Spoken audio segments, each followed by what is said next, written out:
Attendants are Commissioners Matari and Duncan. Commissioner Brooks is at another meeting this morning. So in the changes to the agenda, Yeah. Oh, go ahead. yes. We're going to remove items number 6 and 7.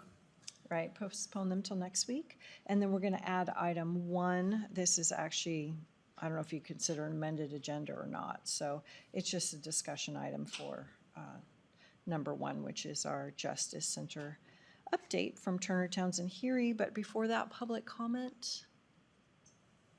Okay, hearing none, we'll go ahead with David Mendez, and we got John Staub here as well.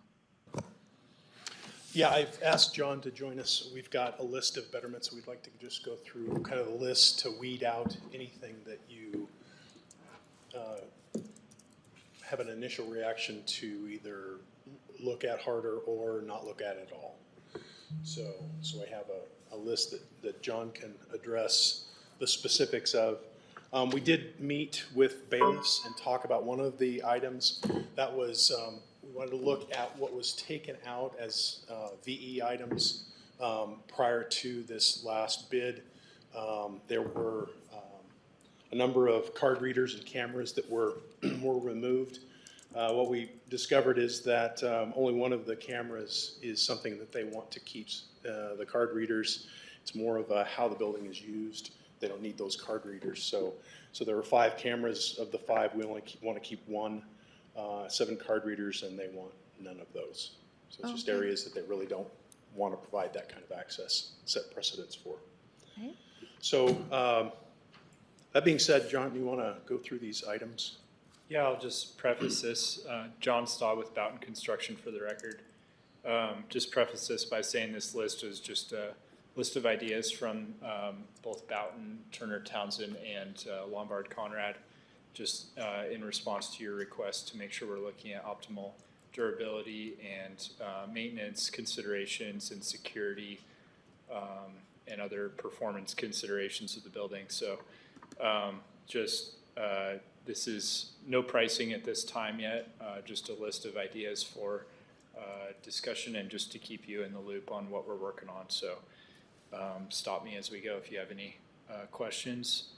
The first one is increasing the thickness of the concrete slab on grade in the Sally Port just for enhanced durability of truck traffic over time. The current design is sufficient and has been studied and engineered by the structural engineer, but just increasing that thickness certainly won't hurt with long-term durability at a relatively minor cost. So that one we do have pricing on is roughly $5,000. The next one up is we're looking at a couple of things on the exterior of the building, some enhanced flashings for better water management. Again, current design is good. This is the suspenders to the belt, if you will. So just a couple of things there that we're looking at with the envelope consultant. And then looking at the existing building where the new building connects, the current design calls for us to remove 2 old windows and infill that with solid wall in the judge's office and the adjacent office next to that. And so we propose to put back new windows just to maximize the interior daylight there. And the design team is looking at the fire code implications of doing that and what we are and are not able to do with new windows there. So that's another one. Switching to the interior, looking at the type of sinks that are specified in the public bathrooms.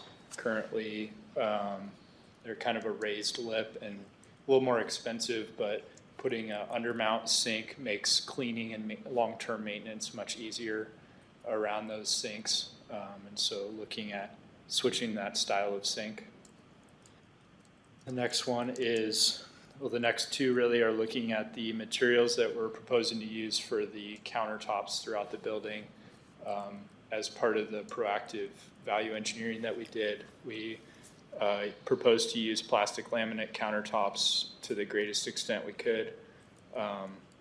And so this is looking at bringing back some solid surface in select areas, which does offer better long-term durability and cleaning. Again, in the current design, all the plastic laminate locations are expected to hold up very well. It's just that enhanced durability. Another one is looking at the type of ceiling tile specified, just better acoustic performance going to the next step up, and also better durability for when maintenance needs to access those tiles for filter change out and things like that. If you step up the tile quality, it tends to hold up better over time and not show wear and tear as much. Again, what we think is probably a pretty good bang for the buck. Next one is really a appearance related, and this is coming from Lombard Conrad to bring back some of the wood appearance ceiling tiles that were in the public conference rooms before we value engineered them out. So bringing those back just really enhances the perception and the public feeling in those spaces. So exploring that cost. The next one is wood paneling instead of plastic laminate paneling in the courtroom. So just a enhanced quality, and also the architects pointed out it's a little easier to repair chip in wood than it is a chip in laminate. So looking at those. The next one is for acoustics and privacy amongst the attorney and judge's offices, adding some acoustic special seals at the doors, which tends to be the kind of number one spot of acoustic weakness, if you will. So beefing those up just a little bit, again, a relatively easy thing to do.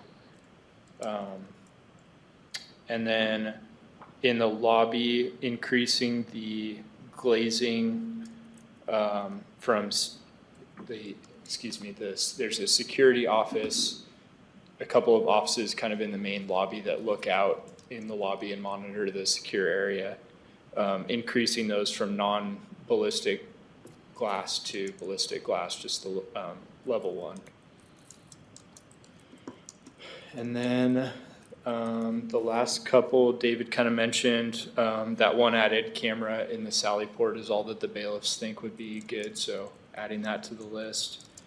And then the last one is kind of an open placeholder that will probably require further study, is the audio video systems. Currently, there's work in process on getting a designer engaged to look at those. And so I don't think this is something we'll get to pricing in the next few weeks because it requires a design, but wanted it on there to explore. So that is the complete list. And that kind of works in tandem with discussions with IT about getting their costs. So the contract currently is the contractor has providing pathway to some of these different IT aspects of the building. So in our scope of work, the county's scope of work, we have that we do actually install that equipment and complete those connections. So I'm working with IT to get that dollar value of their design. So I need to make sure that we've got enough set aside in the FF&E budget that we talked about as a soft cost to make sure that that's all covered. I've met with all the departments. Well, first of all, do we want to? Was there any questions that you had on that list, or anything that you don't want us looking at for consideration? I think the big thing is just putting together a list that identifies, what the additional expense is and what the benefit is, so we can kind of look at it from a cost-benefit perspective. If it's going to last 10 years longer, but it only costs, 5% more or something like that, I think that would be helpful. And I think we ran through that once before with some items. Correct. Yeah, with the initial value engineering, the bid alternates, we ran through that previously. So Yeah.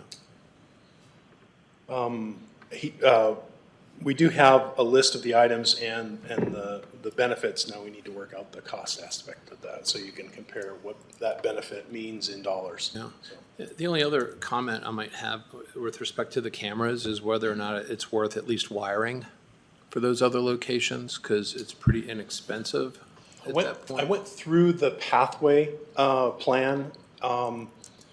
There's a lot of flexibility in that right now. You're right, we don't have a pathway to some of these card readers and things. We can look at including those. But right now we were talking about how the system works and where it's controlled from and who gets to see what is real important. And right now, the way that the design has been laid out, there is that level of flexibility. So bailiffs will be able to control who gets to see those areas that are in their control, and vice versa with public access as well. So, I think we're in a pretty good position there. So if we want to add to that pathway, these other items that we've called out, they're pretty adamant about how the building is used. So that's something that we can talk about directly and see if that's something we maybe want to override. Yeah. But right now, I'm pretty comfortable with how they've looked at that.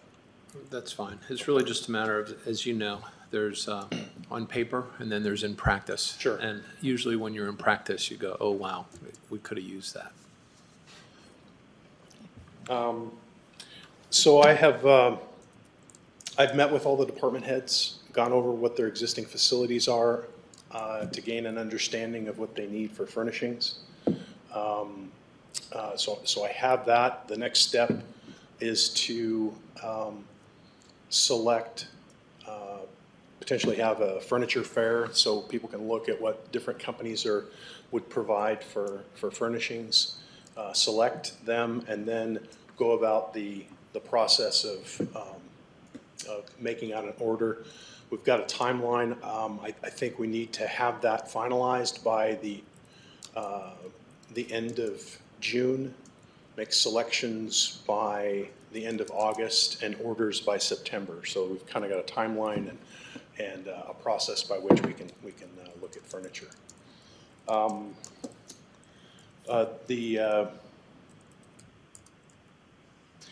We had a meeting yesterday with courts on what they're supplying for furnishings in the courtrooms. We need to meet and kind of go through the information that we have now and before we report back to you on what we've got there. So that'll be forthcoming probably next week. The contractor is pricing, we had a meeting with all the subcontractors, kind of a kickoff meeting, asked them to report on some of the items that they are working on, RFIs that they may, requests for information that they may need moving forward. Kind of a small list, so that was encouraging.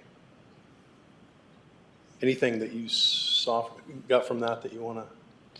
No, that's we're initiating our full coordination on that envelope system of the building, really focusing on starting in June. We'll be trying to get that work started. So being proactive now to try to flush out as many issues as we can and make the process efficient. And in that, we've talked about CCD4, so that's the next change order that we've got coming. They're still fleshing out the analyzing the changes that have been made, mostly structural, I believe, and we'll come up with items and pricing of that here shortly. I mean, are we talking thousands or millions? I mean, what? No, it's Thousands. just details. I'm guessing we're in the $20,000 to $50,000 range, and it's Okay. just structural steel. So there's been a number of clarifying RFIs after that issuance. So we're just trying to iron out exactly what it is that are the changes that we're all agreeing to and get firm pricing on that. Okay. Yeah, as far as the list, I mean, I identified 4 things that I think are important. Probably just one for me is that wood tile ceilings. Still don't know that I can get there. So if it's not a whole lot of trouble, I suppose you can just get prices on most of them, but. Yeah, it's I no mean, trouble. Definitely the Sally Port increased thickness I'd be interested in, ceiling tile durability, the ballistic level for the glass in the lobby, and the additional camera, so. So that Sally Port concrete thickness, just what I'm thinking on that is that they called out for a welded wire fabric, which is just like sheet fencing. A grid is for reinforcement. I think it's probably better to go to a rebar, and that's part of it. The other is to thicken it a little bit. That Sally Port has doors. It's open to outside temperatures and inside temperatures fluctuations. So I think it's prudent to put a little extra design, a little extra strength in that. They've done the calculations. They're comfortable with the design, but it's something that better safe than sorry, I think. Yeah, I mean, for $5,000, that Yeah. seems, Yeah, what about the salts from the roads? Does it make sense to look at a coating on that concrete? Well, it'll have a sealer, Yeah. but every time I ask that question, it's, what are your recommendations for salting walkways? And they say, don't do it. Yeah. So, and, if you go to your maintenance department, you can usually get them to hold off and just use sands for the first couple of years. But then after that, it's just practicality, safety, it's just a safer surface to use salts on. So it's kind of the general answer that you get. It's a common, in this area, it's a common problem. And I don't think there is any real good answer at this point. I pretty much agree with Commissioner Duncan. I mean, I'm not real keen on the wood paneling ceiling tile, but everything else I think is at least prudent to look at. The durability of those tiles, you don't have to get up into the ceiling areas a lot, but when you do, it's pretty rough on them when you lift them. yeah, so to two separate access. things, the wood paneling. right. Not so much, but definitely the durability. Those are the two things we're really. Yes, Yeah. the higher quality tile is Yes. worth it. Yeah. Okay. Anything else? Nope, Okay, thank you. Okay, thank you. item 2, county insurance policy quote. Bruce. Yeah, this was basically, I don't know how to say it, an insurance agent contacted me and said, hey, I would like to provide you a quote for the county's insurance policy. And it just seems like maybe every once in a while it's worth doing that. I recognize that, not all insurance is similar because of the limits and the level of coverage. But if this person wants to go ahead and do it, I don't see how it can hurt the board to at least entertain a quote. Sure. The issue I have with that, we tried to go down that path a couple years ago, and the volume of information they need to do the quote for a county our size is pretty substantive, and so it's going to take a lot of staff time. So just as long as you're aware of that, and then information from iCrimp on a couple different people who have recently gotten quotes, they're not matching iCrimp at all. So if you still feel like staff time is worth it, plus the fact that we have other entities in the state who have been quoted or have moved on, and they're paying more than what we do with iCrimp, then those are just two things to consider. Well, and those are fair considerations. I guess the question is, has the county ever gotten another quote that competes with iCrimp? One that competes like financially, like it would be a good deal to go to, or No, just at all? At all. And when was that, if we got one? Yeah, so not since I've been here that I remember. Like I Yeah. said, we started going down that path, and then the amount of information and staff time was pretty. Yeah, I mean, I don't have a problem doing it, once every X number of years, just to kind of, make sure that we're, competitive.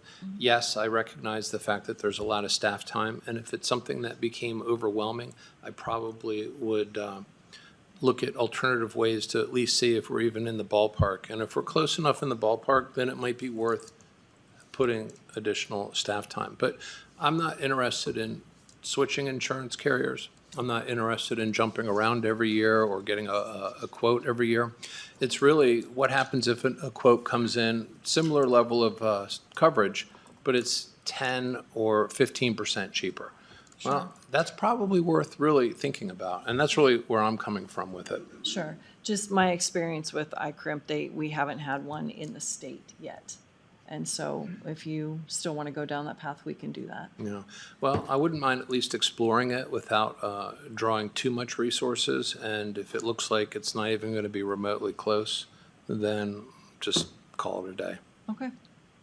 All right, so will you work with HR to get the information then that they need? Yeah, Because- we'll get that going. I'll spearhead the project, Okay, so. all right. So do we need a motion for these, or? I don't think we do, because right now it's just staff. I mean, you're just going Okay. forward, so Okay. with that. All right, item 3, airport complaint policy. And Mr. Anderson, come on up. Yeah. Okay. Good morning, Commissioners. Steve Anderson and Frank O'Connell for the record. As you may recall, Commissioner Matari asked the Airport Advisory Board about a year ago to develop a dispute resolution process.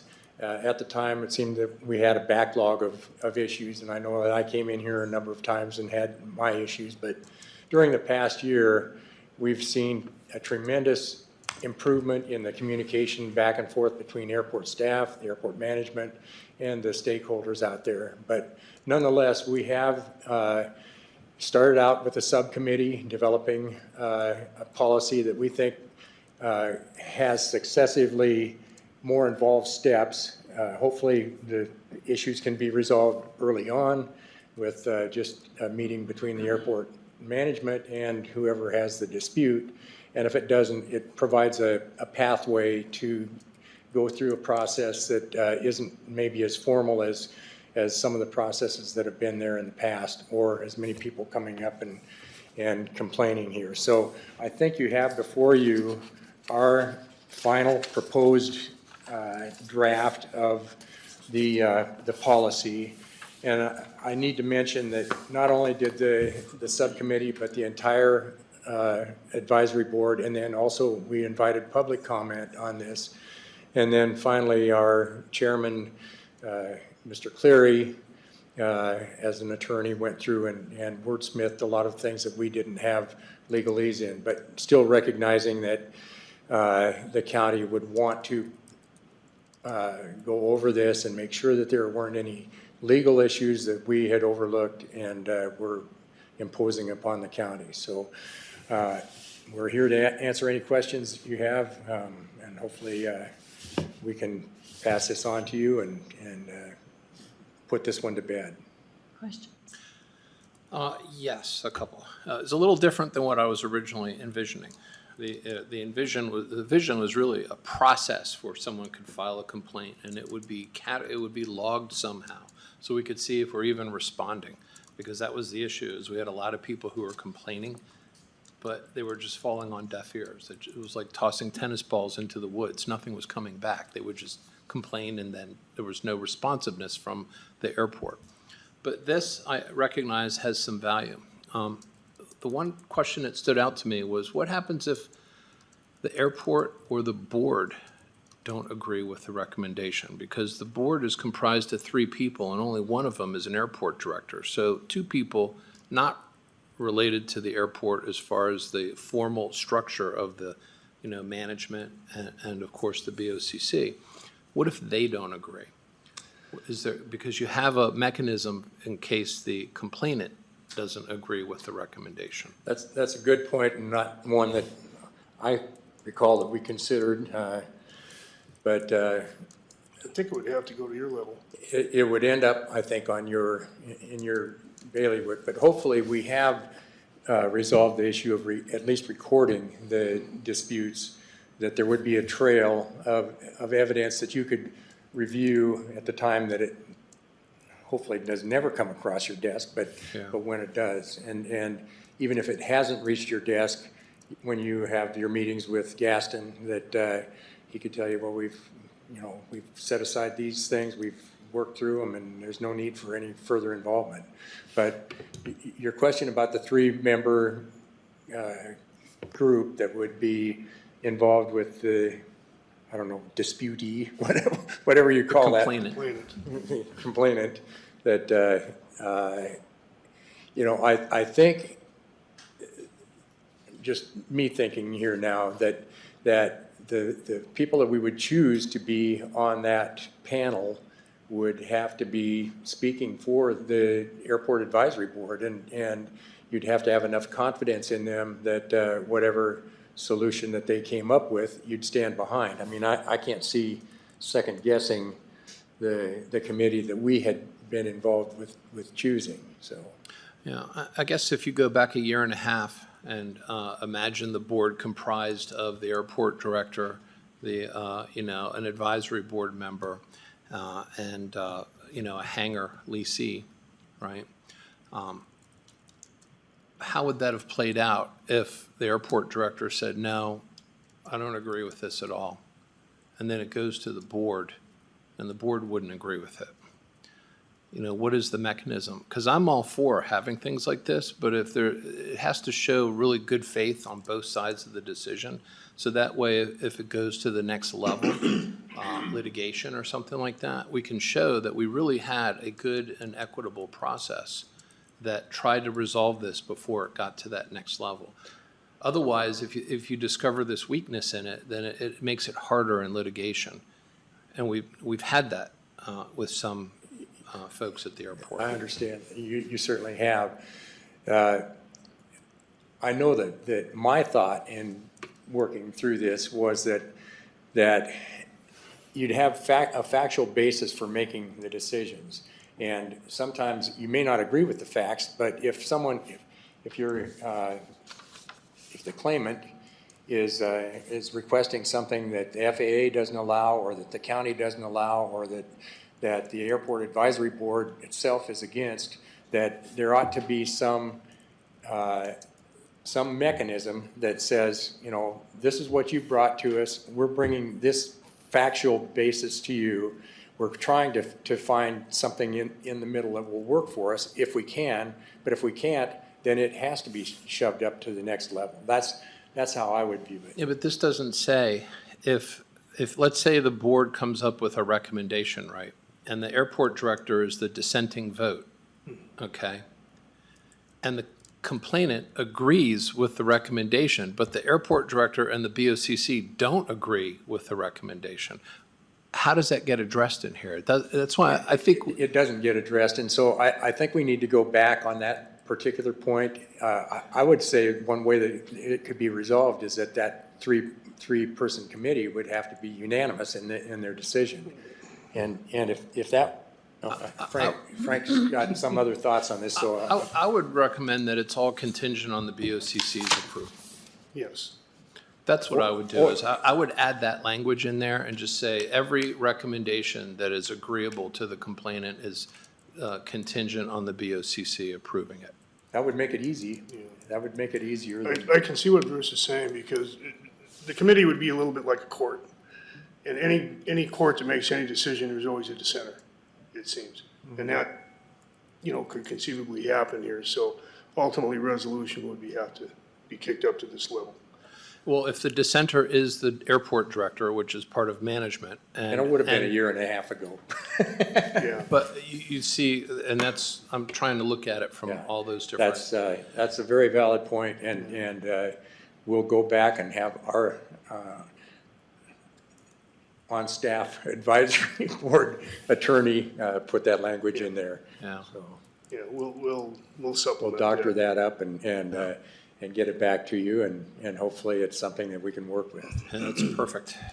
It's perfect. And I very much appreciate the effort, because I think it's a good thing that even though today people with good intentions try to avoid even having a situation like this, it's probably a good policy just to keep us, this series of steps to avoid it from, going from a simple complaint that could have been resolved to something that has to go to court. That's absolutely our objective as well. So we'll take care of that, and we're so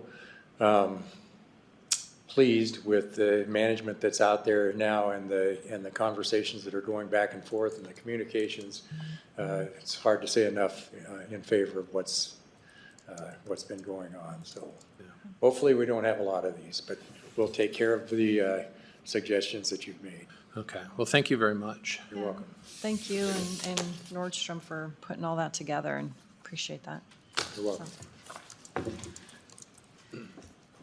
All right, historic preservation future grants. Ms. Beebe, please. Hi, how are you? Good. Go ahead and push your microphone. And I do have some copies of our presentation if you'd Okay. like them. Thank you. Thank you for your time and attention today.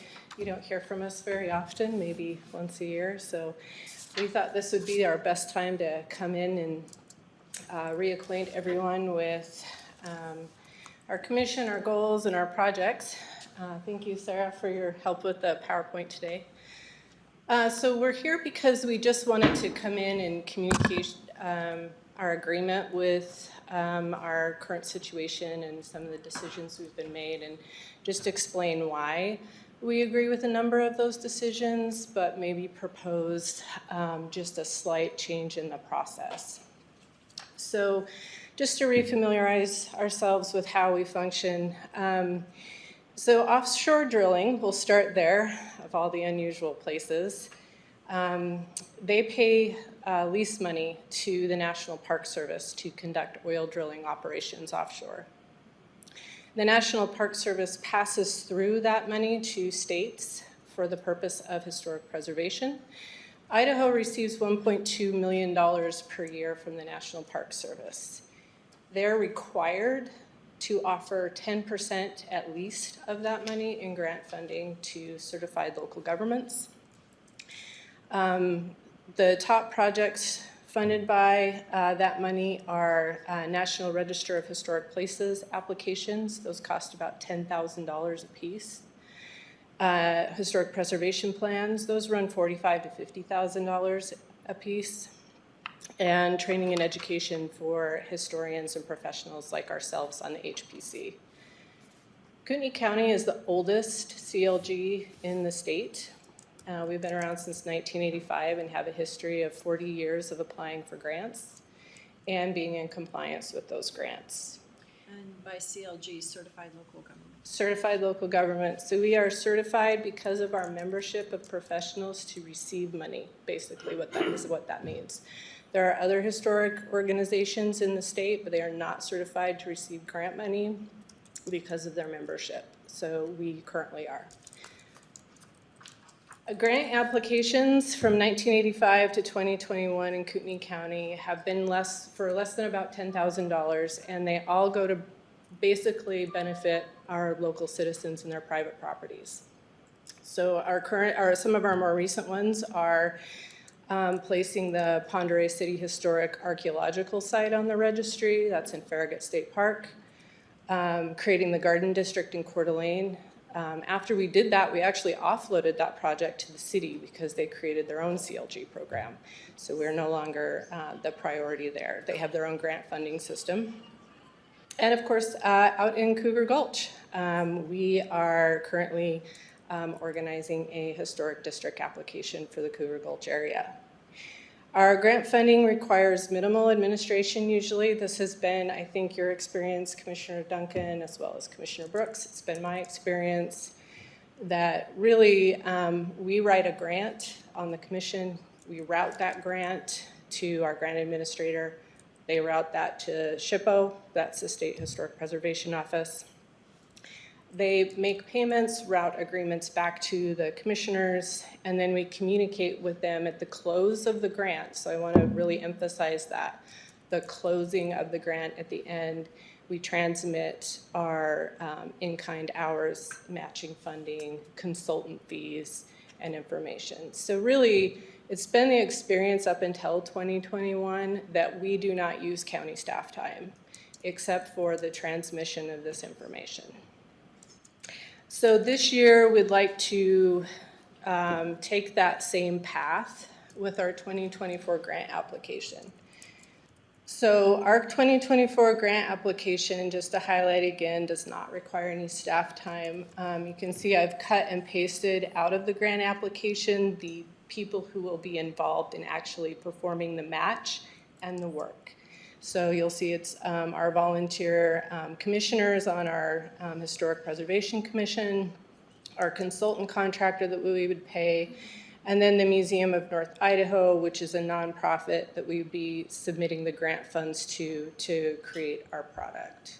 So the product will be a brochure design and website design that consolidates our historic preservation plan and inventory and makes it accessible to our citizens. So currently we have all this information and we don't have a way for citizens to access it through our website, and we don't have any way to communicate through our county resources. To do this on our own would be a $6,000 expense in our budget. And since our budget is $8,000, that's why we're seeking that grant funding. So the grant match of $2,000 plus our time and approximately $1,000 of our budget funds would give us that $6,000 product for about $1,000 out of our budget and then just our time. I'm sorry, real quick. I'm looking at 2 and 3,000, and you're saying a $2,000 match? I'm a little confused. Sure. Explain to me how you come up with this math, because I'm seeing 5,000 up here. Our math is extremely confusing, and and when you're talking about in-kind match funding. So we are asking for $2,000 in grant funding, which would be paid directly to the Museum of North Idaho. We would use $1,000 of our budget fund to pay a website design writer so that the content can just be uploaded to the county website. And then the remaining matching would be our in-kind hours. So even though we only need to match $2,000 to the grant, we're actually going to be putting in a lot more time than that. And at our current rate, it would be between another $1,000 to $2,000 of time that we'd be putting into this project. So, and let me just explain our time. So because we are professionals, normally they would assign about, I think it's a $27 an hour rate to just a regular citizen performing that work. But because we are, again, professionals, if we are performing work within our profession, we actually get to charge our own rate. So my rate, discounted, is approximately $100 an hour to $150. Some of our other members have their own rates. So it's really, really difficult until the closing of a grant to know and understand what our actual match will be until everybody submitted hours and match. So I apologize for the kind of confusion on that, but I think what's most important is that we're trying to find a way to use time, budget funds, and grant money to create multiple products and achieve multiple projects throughout an annual year. So I understand that there is some confusion about some of the projects we work on. So these are some non-grant funded projects. So as commissioners, we not only spend our time trying to match our grant, we actually try to benefit our community. So in the last year, we've done historic preservation evaluations of the Feely Jacqueline Farm, which is out on Prairie. That is potentially listable as a National Register property, and the Jacqueline family is looking at placing their own museum on their property. The Finucane Lock Haven property, if you're driving out to Hayden towards the beach, you often drive by that old farm with that old barn, so we're evaluating that for the registry. The North Idaho Trail Foundation, I'm sure you're aware, I-90 is about to be expanded. And with that expansion, they're going to rip up a good part of that Centennial Trail. So we're working with them to find some mitigation money to recreate that trail with some historical markers. We have a banner recognition program where you're finding century-old buildings here in the county, and each say 2 to 3 months, we place that banner on a building to recognize its historic value. We have created we're getting on that finish line with Spirit Lake. They will be their own certified local government. We will no longer be responsible for grant funding for them. The Chapin Building, which is in Post Falls, we celebrated their 100-year anniversary with them. And then we're having an event with the state office, the Garden District, and a number of historical societies in March to help them with a statewide historic plan. So these are things we do without matching our grant funds, but we spend our time and our professional resources. In the future, 2026, the Kootenai County Courthouse is having its celebration. It's currently on the registry. So we're looking at funding and creating a subcommittee for the celebration of that historic monument. Of course, our other projects will be continuing. We'll be working in Cougar Gulch so that the individual property owners can opt in to being a National Register property. And we've identified that Harrison and Rathdrum should have their own CLGs, so again, they can apply for their own grants and administer themselves. None of these take any county staff time. I would like to talk about the 22-23 grant. So I've talked about what's happened before 22-23, and I've talked about what's happening after. So in 22-23, we identified that the Kootenai County Comprehensive Plan lacks a historic preservation component. It was written in 2009. If you've ever looked at that part of the plan, which most people haven't, it's devoid of a number of very important things: goals, recommendations, plans. These all guide your decision making, and they're simply absent from the comprehensive plan. So the city of Coeur d'Alene recognized the same in their comprehensive plan, and they developed a historic preservation plan and added that to their comprehensive plan. It's important for the county to be on the same page as its municipalities. So we applied for a historic preservation plan. If we were to ask for this in a budget and simply go out on the market, it would be $45,000 to $50,000 to have a historian create that plan. They do make their money that way. So instead, we found a way using these grant funds to apply for a $15,000 grant from SHPO. We would match with our budget funds and our volunteer hours at $15,000, and we would receive a product for $30,000, saving our taxpayer money. The cost was reduced, and we designed our last 2 annual budgets to support that grant match. In 22, can you go 2 more, Sarah? That one, yeah, thank you. So we had a delay in receiving the grant funds because of the ARA. So the ARA impacted a number of granting projects, and ours included. So we put out a bid and issued an RFP, and we received no bids because all of the historians and architectural historians are contracted on ARA projects. So highway expansions, buildings, community and urban development. It's been really difficult to find anybody with any capacity to do any work. They also generally would take the work and donate some time, but when there's all that federal money to be taken advantage of, they don't have any incentive to donate their time. So we solved the problem by splitting the grant in 2. So the first part of the grant went to the Cougar Gulch multi-property historic district application and the listing of a property. So $9,999 actually goes to a consultant. The rest of it is matching volunteer hours. This does not include any staff time for the county. The Cougar Gulch area is an interesting area that includes about 28 properties that are eligible to be listed.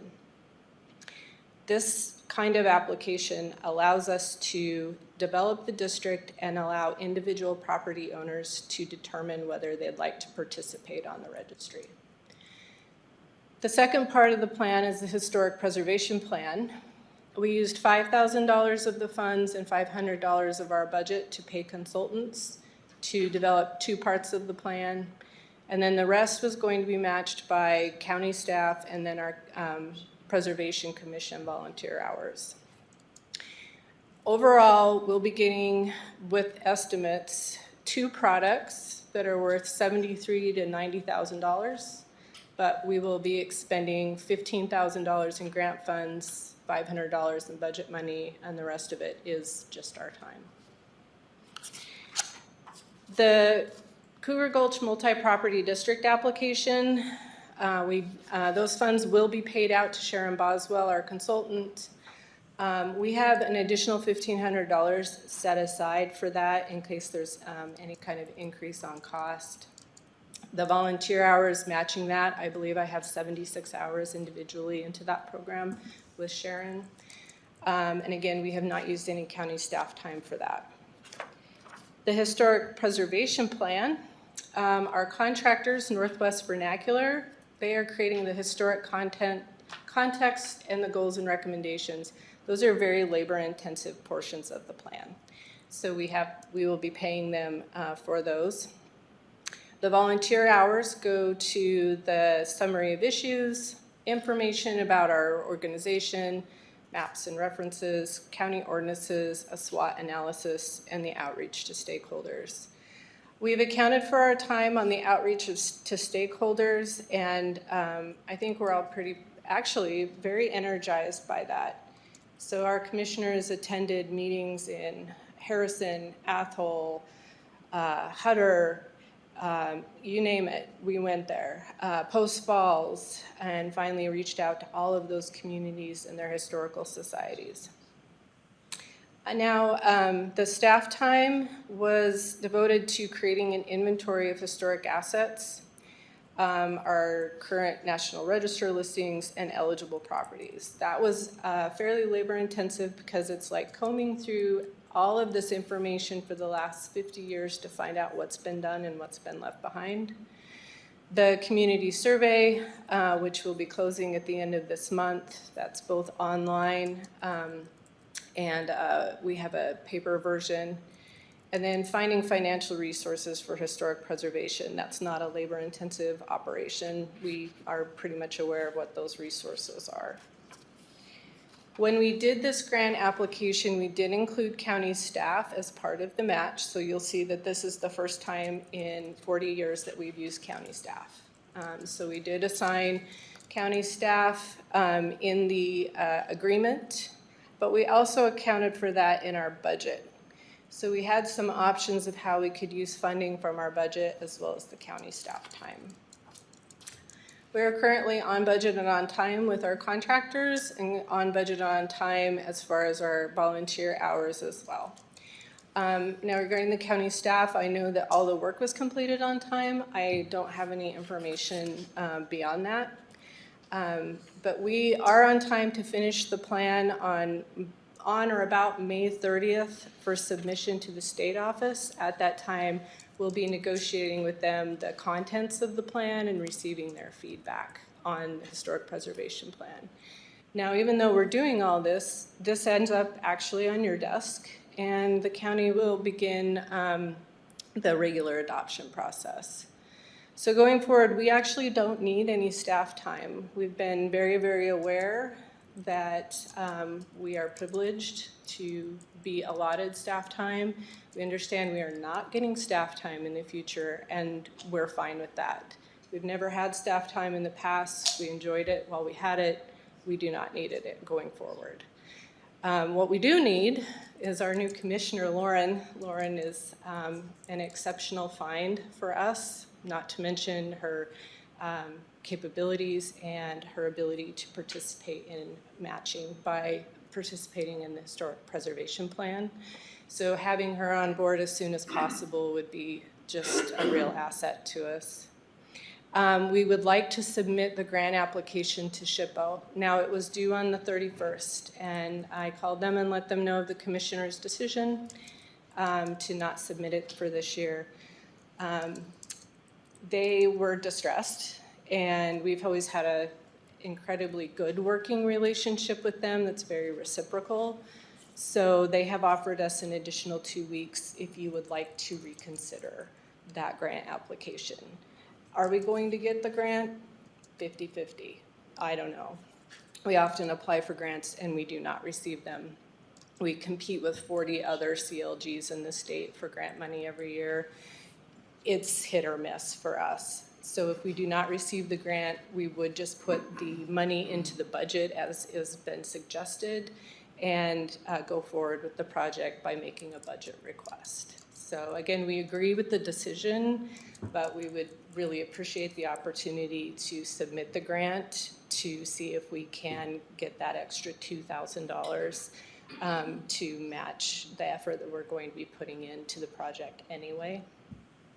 Finally, the approval of the 2025 budget, as much as we would like to increase our budget, we understand that we come back each year seeking approximately the same amount of money.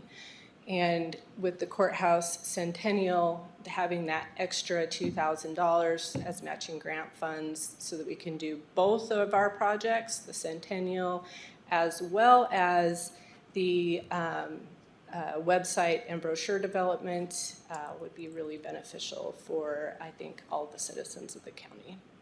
So again, we do agree that we do not need additional staff time going forward. We are grateful for the staff time that we've enjoyed, but we'd like to return to our continual pattern of funding ourselves and performing the work as professionals on our commission.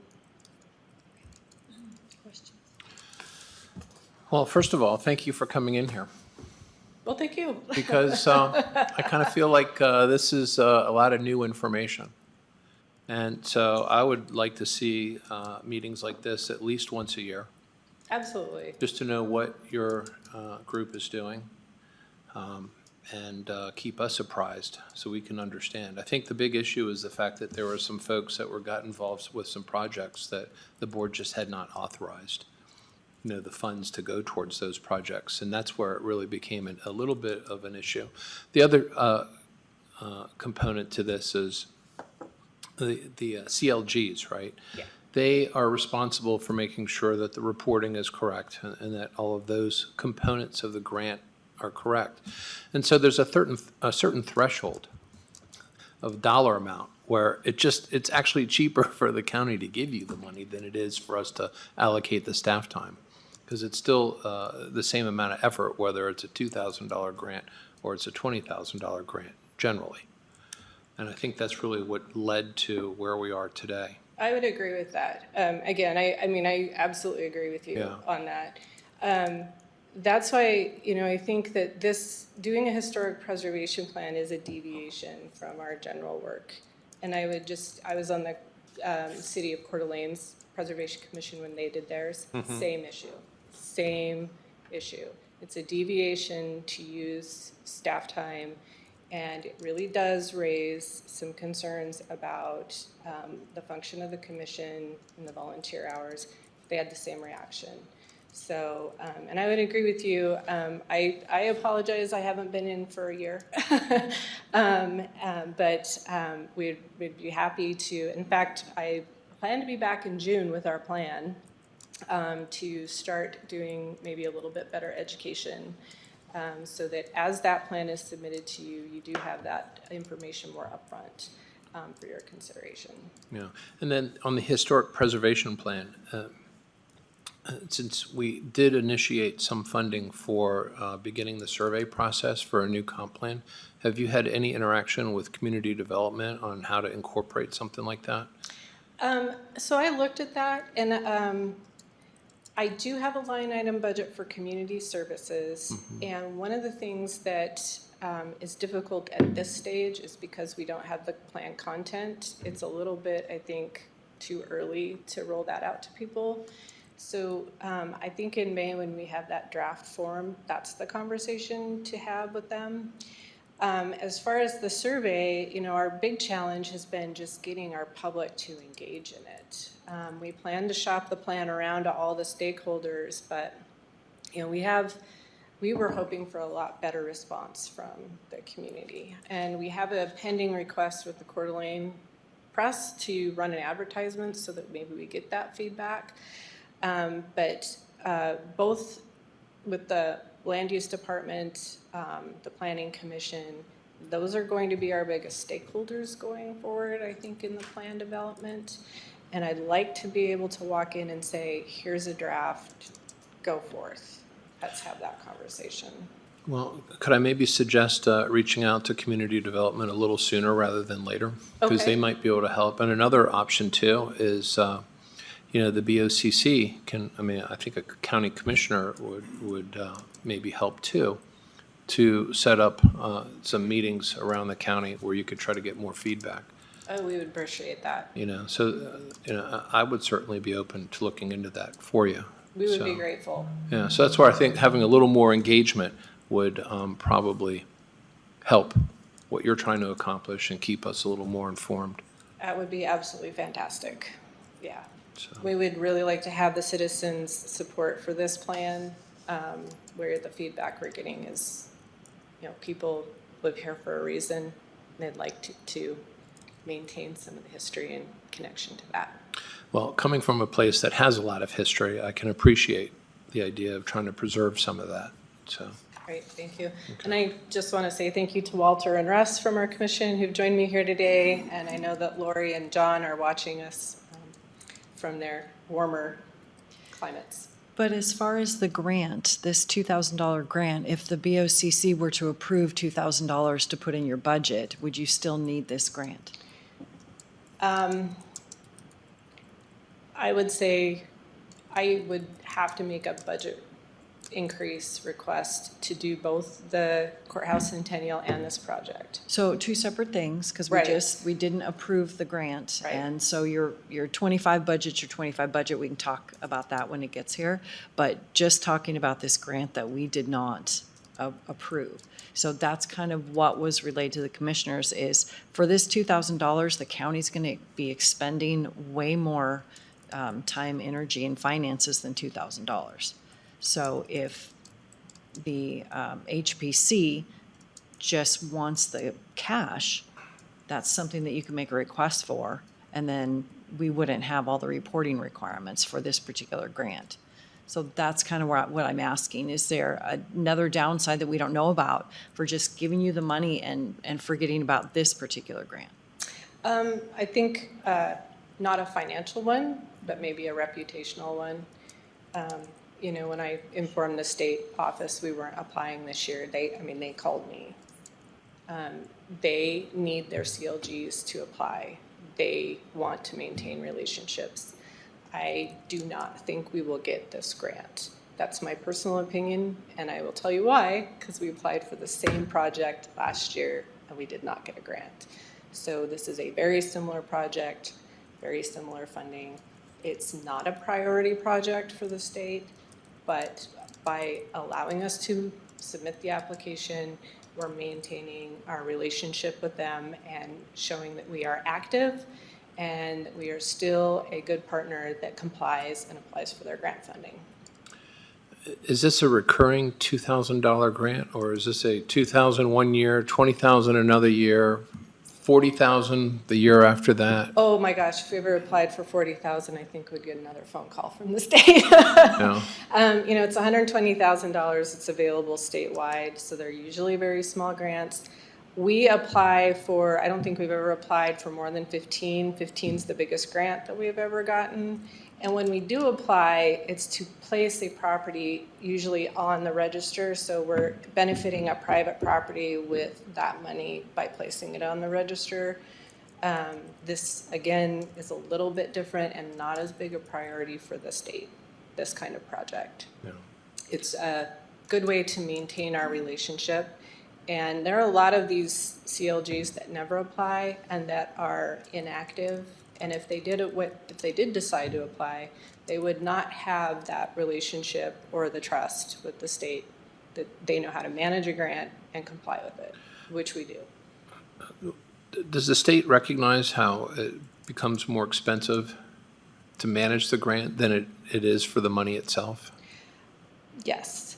And I often wonder, I mean, they have full-time employees that manage just this program. And I often wonder if they understand that the amount of funding available does have some diminishing returns to it. But again, they get what they get. So would it be worse to apply and then if by some miracle we were granted this and we turned it down? I don't know. It would just go to another project. I think they'd be happy that we were still funding the project. I don't think we've ever turned down grant money before. So But once that's again, a- we have to look at the bigger picture. If we're, spending $4,000 or $5,000 in staff time on a $2,000 grant, just might be easier to give that money. I hope it wouldn't be that much time. I do the accounting for the hours. I put together I find the consultants that we pay. I mean, really, all I do is say, hey, could you forward the agreement? The state puts together the agreement. So I just ask, usually it was Jody, can you forward the agreement to the board and have it approved? And then at the end, we do all the accounting, we do all the information, we give it to, again, it used to be Jody, and say, can you close out the grant? So hopefully there would not be that much staff time involved on something this small. I actually would be more concerned about using our funds to create or contract with a web developer that may take IT's time to upload our web page with the information. That's where I would see any concern with staff time. Could I make a proposal? Maybe at the next meeting, set some time aside for myself, maybe someone in our auditing team, and maybe someone who could help with the website stuff, like maybe Jonathan. And let's figure out what your needs are. And let's figure out where that threshold is as to whether or not it makes sense to go through this grant process, or what we can do to kind of maintain some active status for the HPC, but not have it draw so much time that it becomes a losing proposition for the county. Sure, and I absolutely, we can do that. We'll put you on the agenda for that. And then we can revisit some of these issues at another status update. That would be helpful. I just want to circle back and say we're grateful to the state for giving us an extra 2 weeks. I think that they would expect to see an answer or a resubmission by maybe February 14th or 15th. Our next meeting's not till the 21st, so just on a time schedule. And again, we, would respect the commissioner's decision. We see this, I understand differently, as a pro forma exercise for us to maintain our relationship, to look active with the state, and to potentially receive just a small amount of funding so that we are a CLG that is, has a reputation for being compliant with grant requirements. Can you submit the grant on your own? The application? Unfortunately, I have it written and it just needs to be signed by a commissioner. So. I mean, And reviewed by legal. I think it was all ready because it was It's already reviewed. Yeah, Yeah, yeah. it's reviewed. so it's Yeah. ready. it's ready, it just needs to be brought forward again for the, Well, I say at least submit it. We don't have to accept the money, right? correct. At least that way it achieves one of your objectives, which is staying in the good graces with the state Yes. active. Yes, and we would appreciate the ability to do that. And the time's already been spent, right? Yeah, well, and actually, Well, not for this particular No? one Okay. going forward. I mean, once they would get the money, then they would go and fund that project, if I'm understanding right. Yeah, of you'll the just get a- brochure and the IT. Yeah, you'll get a grant agreement, and then from there, it's on us. So if you accept the money, they'll send you an agreement to sign. If you decline the money, then there's no agreement. Then we can still fund the project. You can Yeah, fund no, it. I was just referring to submitting the application, It's done. irrespective of the result of what happens. Submitting it, I just call staff and they put it back on for next Tuesday. It's all ready. Well, that's what I meant. We've already spent the time, we've already spent the energy to get the application ready, so we can submit that Yeah. and maintain your active status. Yes, As far as accepting it, that's a different discussion. right. Yeah. And, in the past, I think we have relied maybe on Jody's office to write those grants. If that was their function, that's, what they do.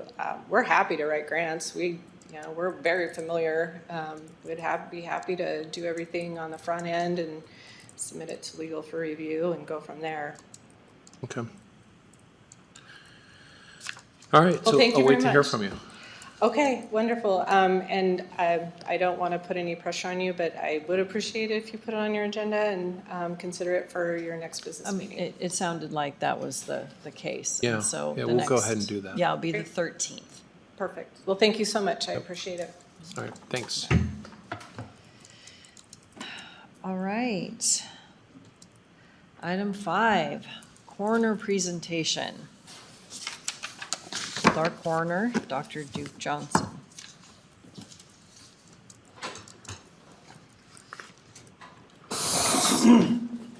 Thank you very much, Dr. Duke Johnson, Coroner. Thank you very much for your time. I just wanted to bring an update to the board concerning where we're at with the coroner's office and our needs. We have a little bit of a sense of urgency with our request and information being presented today because of a couple of emails we received late last year from the Spokane County Medical Examiner's Office. One was received on November 30th, and the other one 6 days later on the 5th of December, which significantly changes our operational situation. We were already moving in the direction of expansion, but I'll present some information today that's hopefully can express the need for us to accelerate the whole process if we may. But I'd like to begin, next slide, with, in essence, I'd like to thank the Board of County Commissioners for the support you've provided in this last year. And as our county grows, our office needs are growing as well, and you have stepped up, and we really want to thank you for what you've done so far with expanding our staff 50%. But the agenda for today's expansion is I'd like to present the current status of Kootenai County's coroner's office, the comparisons with Ada and Canyon counties, which are two of the larger counties, and the three of us are the largest in the state. What Spokane Medical Examiner costs are, our current statistics, those communications that I mentioned, and remind of recent expensive costs involving the prosecutor's office, proposed solution, and a proposed income source that the coroner's office can provide to Kootenai County if we're positioned correctly. The current status of our office is that we have remained at 0.5% of the county budget for many years, and of the total budget of the county. We're definitely the smallest budget in the county. And I just want to give a perspective, not for any way negative in any way, shape, or form to the sheriff's office, but I was in on a meeting where there was a request for updating the radio system, which I definitely want the sheriff's office to have updated radios, et cetera, et cetera. But in that meeting, there was a request, if I remember correctly, of $750,000 that would take to replace those radios over time, which would be the equivalent of basically 90% of my annual budget with that just one request. So I'm not this is not negative in any way, shape, or form, but just to let you know, I operate under a very, very small budget with a very important, critical infrastructure for the county. And right now, we are currently dependent upon funeral homes for refrigeration. So if we were to have a boat or bus crash, we would be overwhelmed with refrigeration in a very, very short time period. Now, we do have some MOUs for any mass fatality that can occur, and but daily operations would easily be overcome. And in fact, the total staffing of our office, including myself, are 6 people. I mean, we can fit into a typical sedan. But we are responsible for a lot of information and a lot of responsibility. And Kootenai County has been incredibly fortunate that we have not experienced any major mass fatality with the forests that are around, the lakes that are around, the thousands, hundreds of thousands of cars that come through. In fact, there are just 500,000 people alone that visit Silverwood every year. And the buses that go through, the tour buses, I mean, and you know, the freezing rain that can occur that has, you know, grid that can go out, the power that could go out for days. And in fact, I don't know if you've seen many of the articles in the Coeur d'Alene Press over the last year, but they've talked about the potential of a larger section of potentially the grid going down or financial collapse and difficulties that could occur.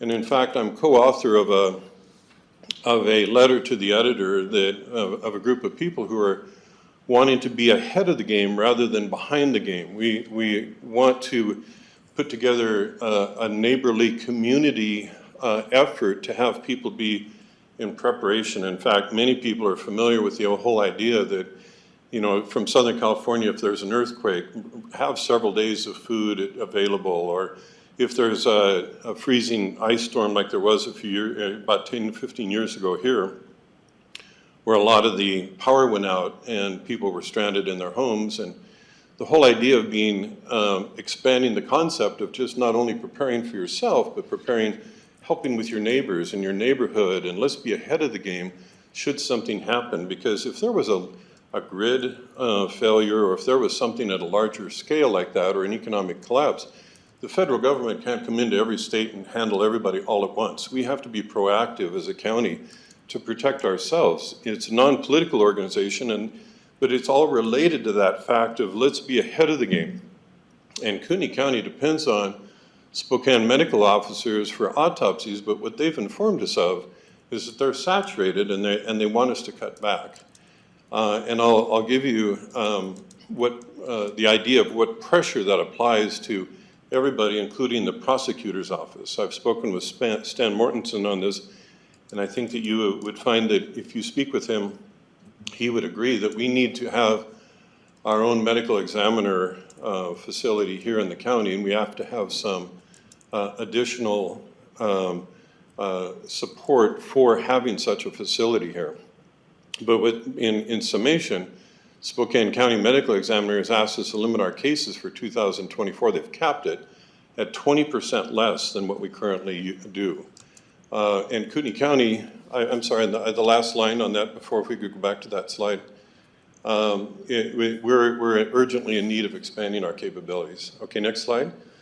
The population of Ada County is 511,000, Canyon 243, Kootenai 183, and autopsies performed in Ada are 781, Canyon 143, and Kootenai 66. Now, typically, and this is a national statistic, typically, coroners around the nation will autopsy about 30% of the cases that they get. That's just an average across the nation. But Kootenai, we do about 12% because we have such an experienced staff. We meet and go through every case, if not every day, we certainly go through them once a week where we review every case that comes through, determining whether or not it needs an autopsy. And because of our experience, we don't do nearly the number of autopsies that essentially every other county does in the nation. Because of our expertise, we already saved Kootenai County a ton of money. So we average 12%. So I have a question on that. Could that correlate to higher crime rates? I mean, are we just not seeing those types of, No, no, actually, in the numbers it's not related to crime per se.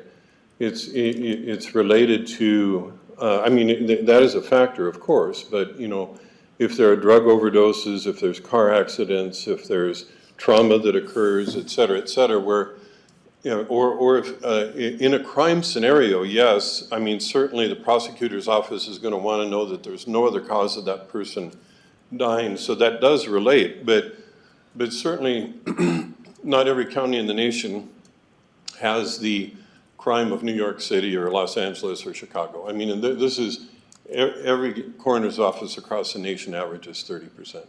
It's just a real typical number.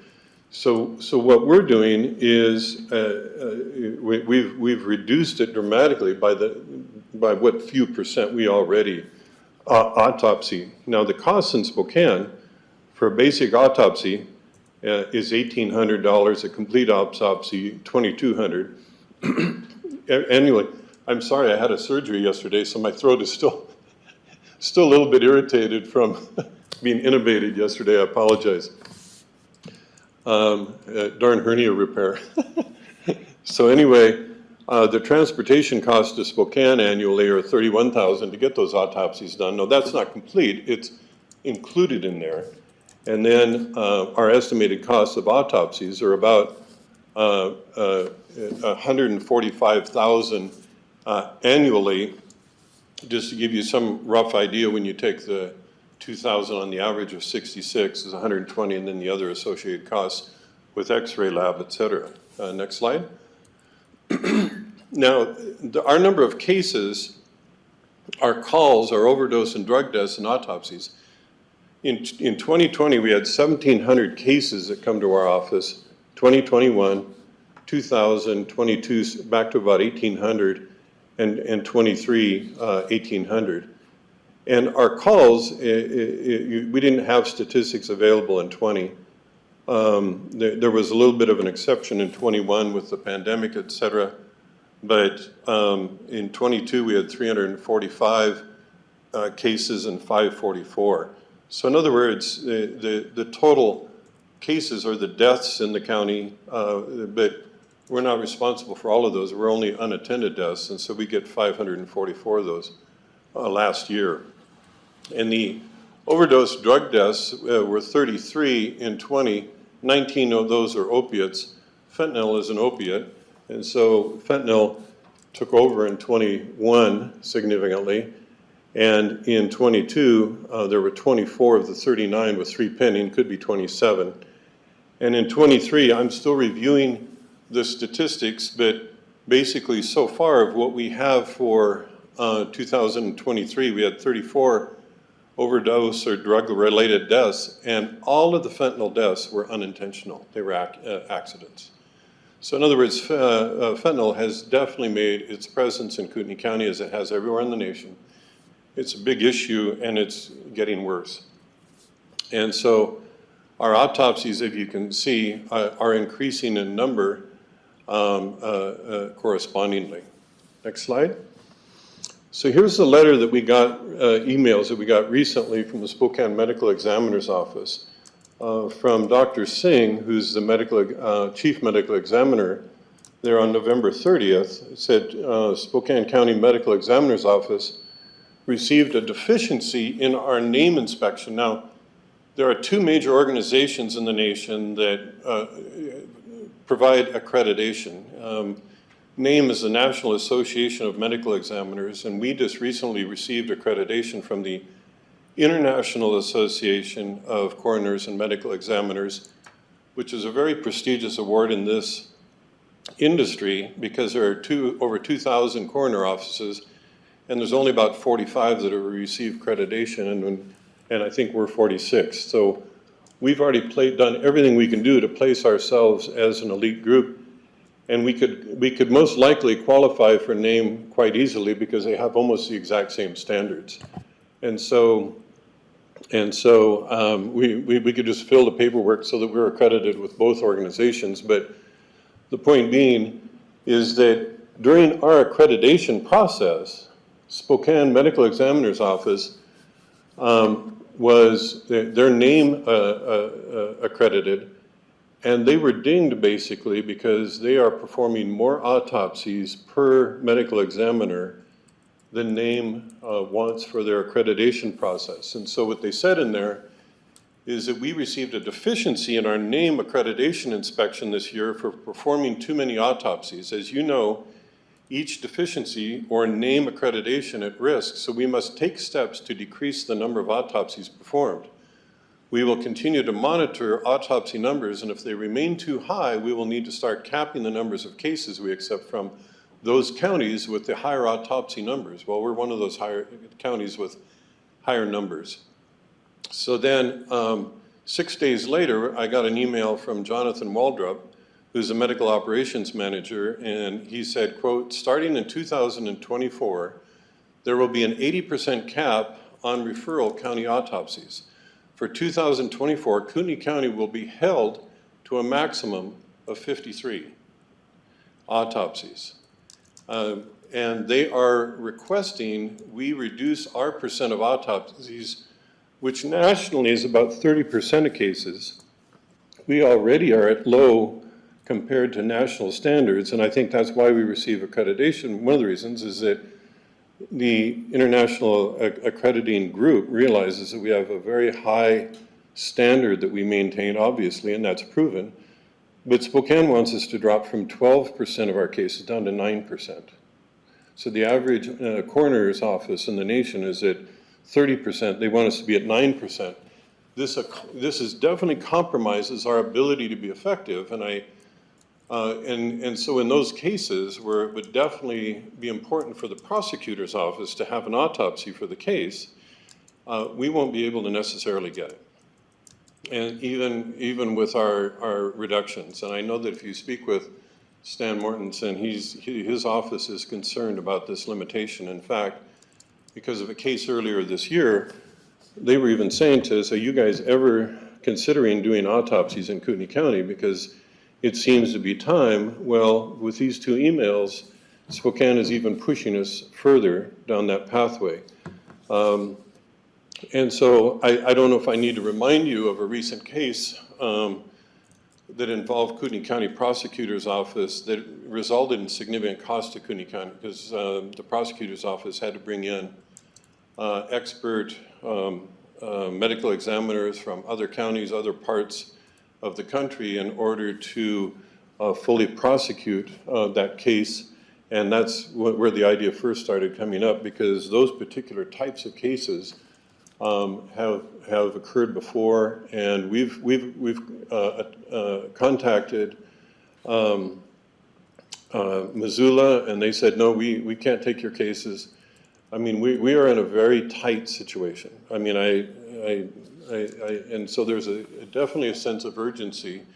I already knew that we were in need of expanding the facilities here, but we as an office are doing absolutely everything we can do to help Kootenai County and not place it on the finances on the taxpayer of Kootenai County by receiving the national accreditation.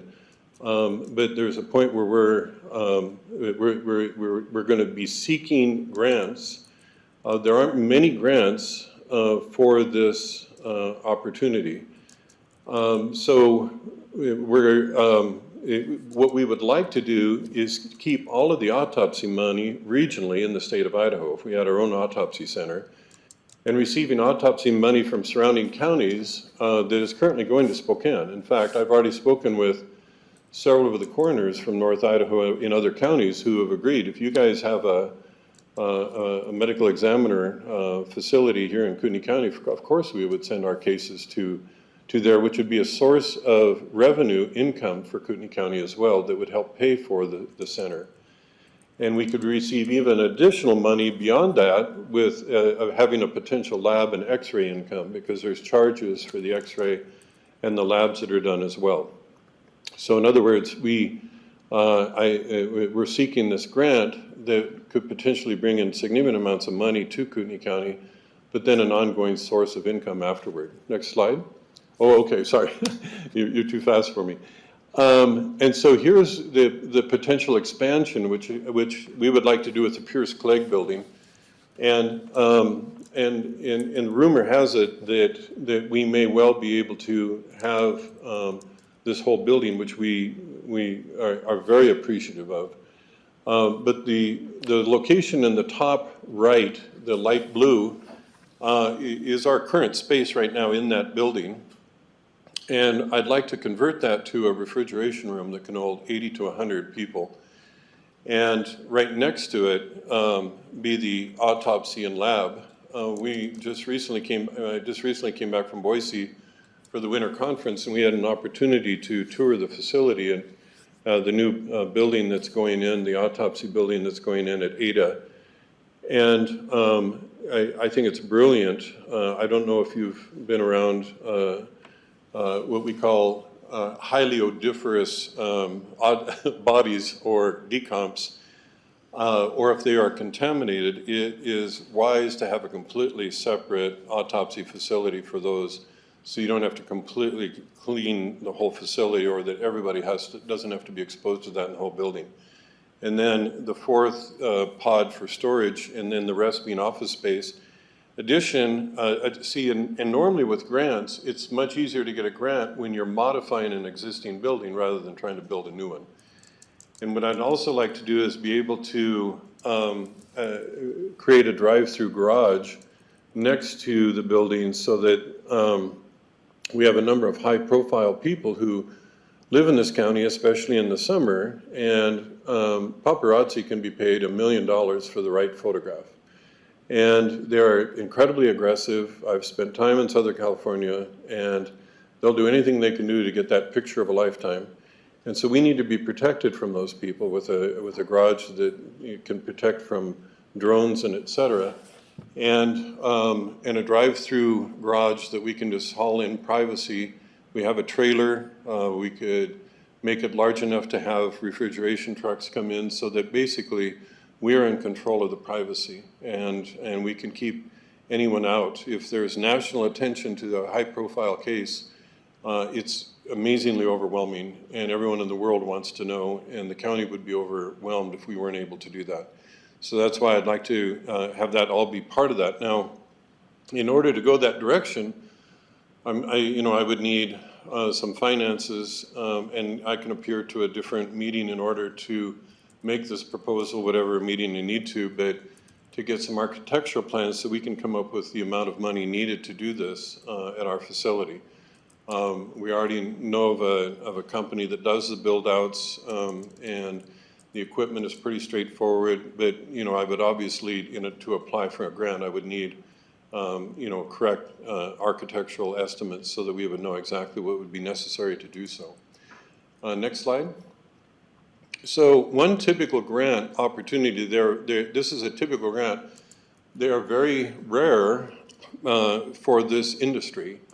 And so the Paul Coverdale grant, it opens up in March of this year. Another grant that I was familiar with was supposedly opening up in February. They're not offering it this year. In fact, the Department of Justice is basically only allowing people that they invite to the grant to apply. So we don't have a February option that I was hoping that we would have. This grant is a hugely important grant. It opens up in March of this year, closes in May, and it directly applies to our needs. And it is the only one that I know of for the next several months that's even close to this, and it may be the only one annually. Ada has received money from this. I think they're building a new autopsy center, I think in Twin Falls. I'm not exactly sure which city in southern Idaho is building it, but I think they received money from this. Spokane has received money from this. And typical grants that were provided in just this past year in 2023 were for $420,000, $408, $228, $457, $499, $312, $384. In other words, it's $300,000 to $500,000 is not atypical. Next slide. And what they pay for is facilities and renovation directly impacting improvements and services. They would help pay for the modifications that we'd like to make at the Pierce Clegg building. They also pay for salary and benefits of personnel, fellowships, interns, consultants, and temporary staff. In other words, they would pay for the medical examiner's staff or salary as well. Lab equipment, supplies, accreditation fees, education, and more. And we do have 3 years to spend the money. So this is a hugely important grant. This is the most important grant. It's coming up, and it opens up in March of this year. Now, I spoke with, just to give you an idea of the potential income from other Idaho counties sending autopsies to Kootenai rather than Spokane. Our 66, Boundary had 5 this past year, Bonner 18, Benawa, Shoshone, et cetera, is listed there. We couldn't get the information from Latah, but the total is 125 autopsies. And so right now, the cost of these autopsies, averaging out the 1,800 to 2,200, is $250,000 annually that's going to Spokane right now that would be coming to Kootenai County instead, plus the potential lab and x-ray income as well. And so now the thing that's really important about the grant is that if they're well written, those are the people who get them. By us being nationally accredited, we have definitely put ourselves in the top tier. We've done everything we can do to do the best that we can do in order to receive a grant. And it has been suggested to me that, well, why doesn't our department write the grant?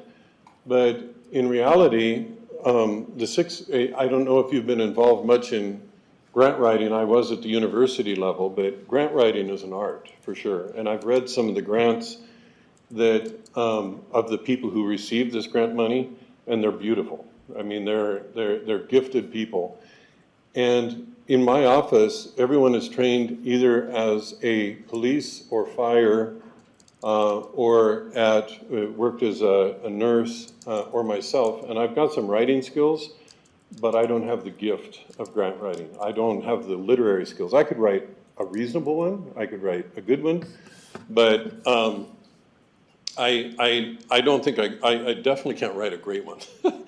And when you're competing for $300,000 to $500,000, I know that I think that we should put our best foot forward in order to apply for the $300,000 to $500,000 with the continuing income potential after that. I know that there are some grant writers within the county. It might not necessarily even be an extra cost to the county, but if it was an extra cost, I would request at the appropriate meeting some money to be able to hire a grant writer that has those gifted skills and experience to be able to do that.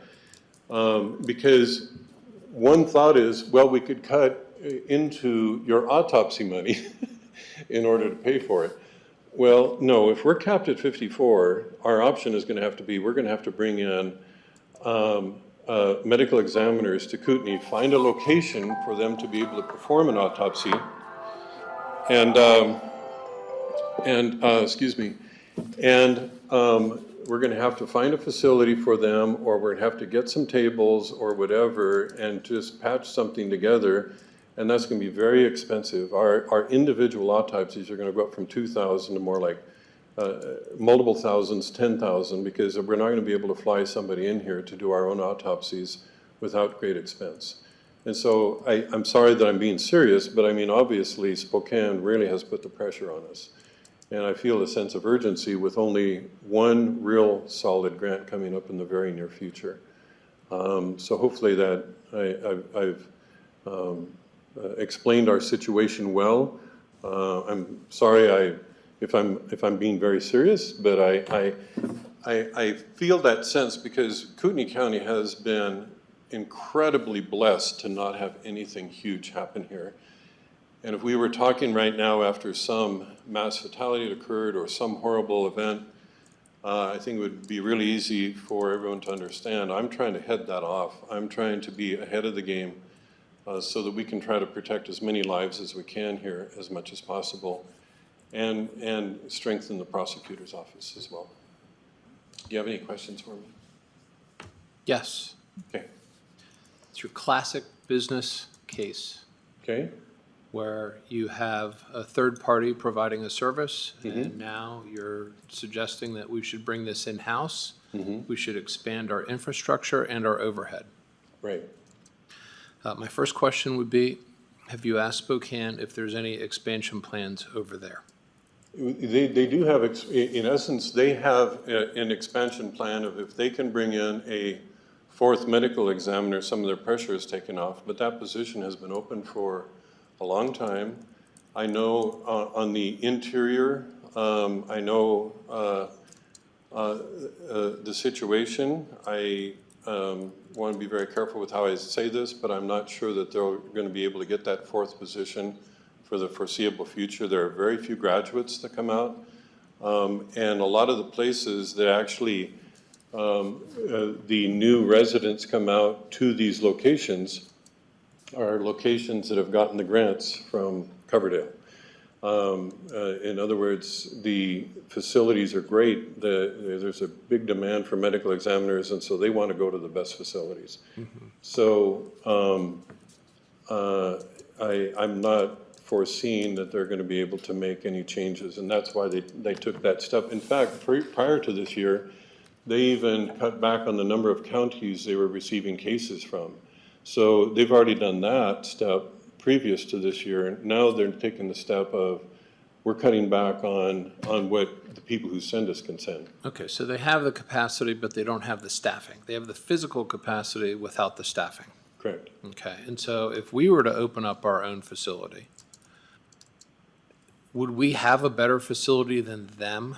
And would that address the issue? If they can't fill a position, how are we going to fill the position? Because that's one of our challenges in the county, throughout the county, is how to fill these positions sometimes, right? You bet. So what are they not doing Well, that we would do differently? Well, we would not have, well, with a grant, we could have certainly an adequate and a nice facility. You know, I don't think we need to be in competition for the facility in and of itself. Ada is unbelievably beautiful facility. It's an amazing building. I think it has a lot to do with the overall conditions and environment. We are a resort town, and management is conducive for people to come here. In fact, we've already been in contact with some who've been retired, some who work part-time, that have shown interest already. So in other words, we're not starting from scratch with this proposal. So you would actually have the ability to fill this position with a full-time medical examiner? What our plans are to maybe start off with 2 to 3 days a week. They fly in for 2 to 3 days a week, and we put all of our cases in that kind of a time frame. Yeah. Wouldn't be the same expense, but they would be in agreement with the price, and they've already expressed as such. Look, I understand the challenges that you have, and I agree with you conceptually that it's probably time. Although I wasn't aware that Spokane actually had the physical capacity. It's a staffing issue that's their limitation. With that said, I would probably want to see numbers that lay out this vision, if you will, because we're not only looking at increasing our infrastructure, which has a certain maintenance cost to it. Sure. But we're also looking at increasing our staffing requirements.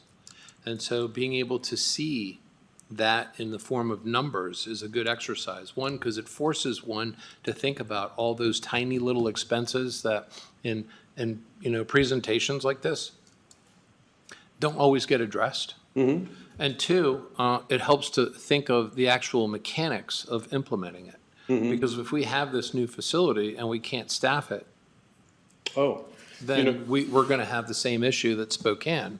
Absolutely, and I totally understand. That's an excellent point. Actually, with the expansion of the facility, we've already been budgeted, and for one more death investigator, that's already been budgeted to us, and we're in the application process right now of bringing that person in. It'd be our 7th. that staffing, the 7 of us, would be able to run the whole building. So that's not going to be an issue of additional staffing. To do the actual medical examinations? Other than the medical examiner themselves. Right, so we've already negotiated, in essence, or got a rough idea of what it would cost to bring in someone for several days a week. And so certainly the income of the surrounding counties bringing that in would come close. I mean, until a contract is signed, I wouldn't know the exact number, but we've already gone down that pathway. And I wouldn't be able to give you a cost on the building until I can get, an architect's exact number on that. And so, but it wouldn't surprise me if it's between 300,000 and 500,000, which is what I'm applying for. But if my budget went from 0.5% of the county to 0.6% of the county budget, we'd easily pay for it. So in other words, we have such a small budget that if we were just able to just expand a little bit, and this spring, if we're unable to get the grant, this spring I'll have to come back and then, make that as part of our budgetary requests for next year to try to have all of these costs put into the budget. I'm trying to avoid that. Let me say it differently. I'm very open to it if I could see some sort of a pro forma. And then the pro forma would say, okay, you've thought of everything, it makes sense to me, and I would be an advocate for getting more money to your office to pay someone to professionally submit this grant. Right. Someone who knows this stuff so that the chances of getting the grant Right. are significantly higher. But without seeing those line items, that says this is how we foresee this would work, this is what our monthly overhead increase would be, this is the revenue that we would be bringing in from it, I would be concerned that we would just be kind of winging it as we go without a good plan. No, actually, you make an excellent point, but actually right now, that building is owned by Kootenai County, and so in essence, the heating, the lighting, all of the utilities are just a shifting of what's current budget. We would go from the sheriff's budget to my budget, so I have 1/6 of the building right now roughly, and I'm paying for utilities in 1/6, so that all we'd have to do is add the rest of the building to it, which is already part of the county budget.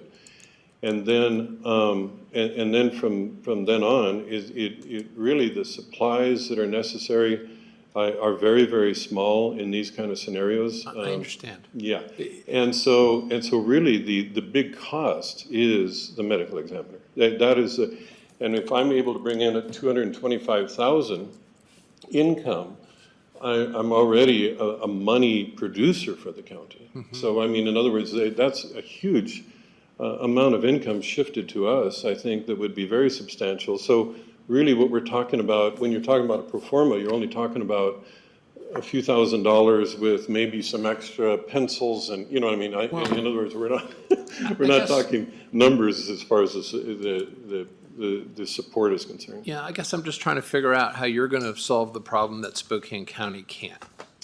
Well, I maybe offline, expanding. I can tell you, Offline, I I think think it's would be better good. offline. But I can tell you that I'm quite assured we can fill it. Yeah. Okay. So part of that, I would suggest you get a hold of the city of Coeur d'Alene first to make sure that they would allow this type of use. If there's a conditional use permit involved or something like that, Okay. you want to go there first. Okay. And then, I agree, I'd like to see a little bit better numbers on how much we would need to break even if we did this. We would have to be guaranteed, 100 autopsies a year to break even, something in that more. I mean, I really appreciate the presentation. It was good, but I think I would also like to see just really better numbers, more detail in that, medical examiner costs this much, operations cost this much, and we need this many autopsies to pay for that. Okay. Yeah, would it be possible to send me an email with your exact questions, both of them, so I can make sure I answer all of them? I'll send you a sample pro forma. It's really just a by month, for a year or so that just Okay. says, we're going to do X number of autopsies. Okay. This is how much it's going to cost the county. This is how many are going to come in from other counties. This is Okay. how much we're going to charge those counties. here are the supplies involved with it, and, here's what our net is at the end of each month. Okay, Just to kind of see that, to make sure that the numbers are realistic. okay, You know, sure. you answered two of my questions during the presentation, which was, have you talked with the other counties, and how much do you think that they could actually bring in if we take over that? Right. And would they give you that kind of a commitment? Or would Spokane all of a sudden become a competitor, in essence, and say, well, we're lifting the cap now that Kootenai's not there, and, bring your folks over here, and we're going to charge less? Well, there's a national shortage, and so what's going to happen is that what they would most likely do is accept more counties in Washington that they currently have said no to, that are going to Seattle. So in other words, this is a national issue. It's not like they're going to Good. be cruising over there. That's good. Yeah, but see, I hope that we're able to do this in a rather timely fashion. That's why I would like to make sure that I answer all of your questions, because if we could have the, funding what'll help a lot is for me to be able to come up with what the infrastructure will cost with the money to get from an architect, because that'll help for not only the application for the grant, which opens up in March, but it'll also help with answering your questions as well. So if we could get money from there, and I'm hesitant to take money from my budget right now at all, because if I'm stuck with paying for outside autopsies and sending them to Seattle or sending them to Missoula, which has already told us they can't take any more in Missoula, we're it. It's Spokane, Missoula, Seattle basically is what does it in this area, and that's why we're really being pushed against the wall with the county. What's ironic is that one of the reasons we had increases this past year in our autopsy cases is because of drug overdoses and felons from Spokane. So in other words, we're getting the spillover from Spokane. They just happen to die in Kootenai County. So we have to pay for something that is actually Spokane's problem. See, so just by being next door does not make my life easier, and it's not, in the foreseeable future, it's not going to be getting easier either, so. I understand. Thank you. Yeah. So we can probably put you back on for Tuesday if you think that you can get those numbers together by then. Oh, yeah, I think I could. Okay. Yeah, and too, if somehow I can at least talk to the architect who's worked with the building, I'll speak with the city of Coeur d'Alene. And then, please put me on. I'd like to keep rolling if we can. Okay. I actually have a 12 o'clock meeting, so we have one more item and public comment. So are you good? I'm done. You're done? Yeah. Okay. Thank you. Thank you. Can I just say Yes. something really quick? Just do something to keep into consideration when you're talking about money that's coming in from, other counties and so forth. If we build this lab with federal funds, there might be restrictions. They may consider that money coming in as program income, and we may have restrictions on how that money can be spent. So it may be something just to keep into consideration as time goes on, that legal may need to weigh in on that. So you may not be able to use that money to offset certain things based on the criteria of it being considered program income. But I don't know all the details, but just something to think about. Yeah. Thanks. All right. Item 8, the furniture donation. Sarah, can you speak to that today? You have your voice? Kind of. So Infinite Electronics out at the airport was kind enough to let us take some of their furniture before they leave their current building. Community development took a large portion of that. However, there's still quite a bit left. The trailer that Parks and Waterways donated for our use is a little small for the amount of furniture left. My recommendation would be to get authorization for a U-Haul. And there's about 4 working days left to get it. So I've been coordinating with Greg from facilities on those 4 dates, and have kind of put it out there to the rest of the county if there's a need for any of the furniture to reach out.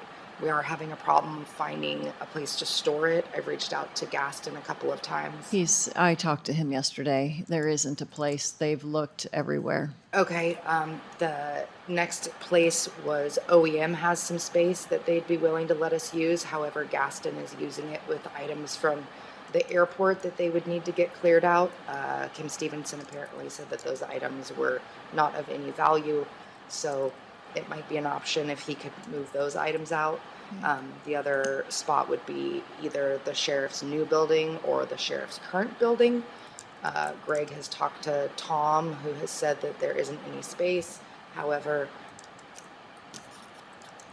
there may be a corner that someone hasn't thought to look in. Otherwise, the board would have to get a storage unit. And Greg thought that that would probably be about $200 to $300 a month. The only other item that I wanted to add was the 3 individuals from community development that helped break down all of that furniture. We used Sheriff's Labor Program to move it, but 3 people, Thomas and Bobby and Chris from community development, backbreaking work, really went out of their way. So I didn't know what the options were, but if we could maybe get them lunch or something for their work. Okay. Any questions? No, I just think that we Your need to get. microphone. No, I just think we need to get a truck to move it properly. This stuff is hard work. I've done this before. You know, throwing people a lunch, I think, is a fair proposition. Yeah. And getting the space, I guess the only real question is, you know, how much of this will we use? And if we're going to use it, then, you know, just get the storage space for a few months. Right. I'm willing to bet that once the sheriff's office moves, we'll have more space, and then we could pull it out of there and put it over. Okay. All right, direction. Okay. Do we need a motion to approve a certain dollar amount? Nope. If you have a contract, you can bring it forward to the business meeting. So, Even as far as the lunch? well, yeah, but that's Okay. not the important part. Gotcha. The important part is the storage and getting the date. Yeah, Okay. the U-Haul, we don't need a contract for that, do we? That's just I don't- rent the U-Haul and Yeah. reimburse. Okay. Yeah. All right. So, all right. Public comment.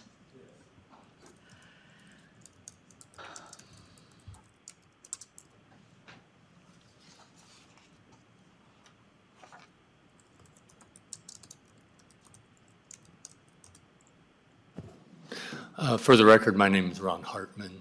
I'd like to comment on the first thing that was brought before you by the contractor on the building.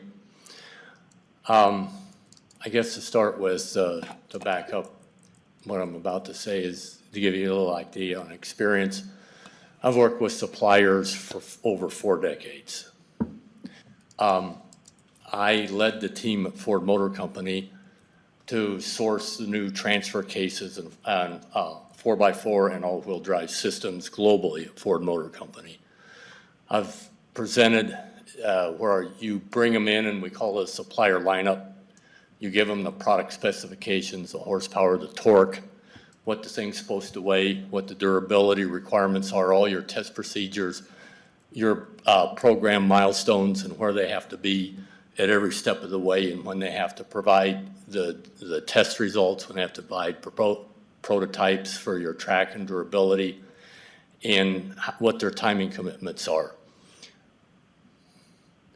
I can tell you from 40 years experience, the supplier makes his profit with changes to the program. This is just the beginning of them. For instance, he's recommending this glass change. Okay, he's going to come back later on possibly. Oh, I can't get that glass. It's late. I'm not going to be able to make my timing. You're opening up Pandora's box to let him off the hook. The countertops he was talking about. Oh, well, you know, the granite weighs more than the other stuff did. So now the cabinet underneath it isn't strong enough to carry the weight of the granite that you're going to put on it. He didn't mention anything. This starts to open up Pandora's box. Oh, the concrete. He already admitted what we've got pass all our requirements that we need. If it passes, why are you adding suspenders on top of it? Stick to what it is, stick to the price, hold these feet to the fire, the timing and cost, and don't make a change. That's just a suggestion from 40 years' experience of doing this stuff. Transfer cases give you an idea. We'd commit to a supplier globally and we'd have them in. We'd guarantee them 350,000 units a year, and they cost over $400 a piece, and we guarantee them 5 years of contract. I've dealt with projects that dwarf this building. It's just a suggestion. You're opening yourself up to letting him off the hook on a lot of stuff. And each one of these is where he makes his money. Thank you. Thank you. Duly noted.